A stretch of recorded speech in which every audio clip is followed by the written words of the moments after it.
Hello, Ralph Moore here from Moore Media Incorporated. Today I'm going to show you how to create outer space scrolling titles in Adobe Premiere Pro 5.5, just like you see here, like the opening from that famous movie from 1977. We'll go over the basics in this tutorial and then fine-tune the project with additional audio and video assets in the next installment. Now in the last tutorial we went over creating titles, so we already have our titles created, as shown here. And we created a sequence for our title. First, drag the title from the project window into the timeline. I'm going to change the duration of my title to about 20 seconds, so I right-click, click Speed Duration, and set the duration to 20. So automatically here, if we scrub through, in the program monitor, we can begin to see our scrolling text. Now it's time to tilt the title, and for that we need to adjust the tilt properties of the basic 3D effect. So in the Effects window, twirl down the Video Effects menu, twirl down to expand the Perspective menu, and then click and drag the basic 3D effect onto the title in the timeline.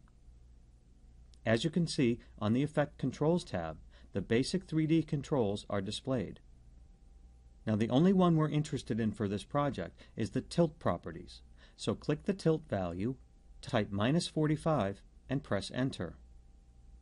So now if we scrub through this, we can see that we have the basic text effect. We just need to make a few minor adjustments. Next, we need to make the top of the title smaller and the bottom wider. So in our Effects window, twirl down the Distort options. The effect we want here is Corner Pin, so drag that effect onto the title in the timeline.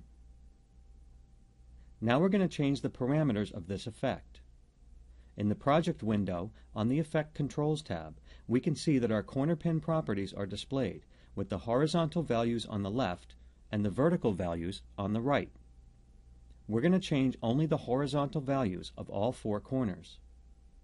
You can change these to whatever you want, and I encourage you to experiment to see what works best for you. But for this tutorial, I'm going to change the upper left corner value on the left to 200, the upper right corner value to 520, the lower left corner value to -100, and the lower right corner value to 820. So that's pretty much it. Now, if we render this project by pressing Enter, we can see that the scrolling effect is complete. In the next tutorial, I'll show you how to enhance the project with additional graphical and audio assets. But for now, go ahead and play around a bit with the settings until you're comfortable creating outer space scrolling titles.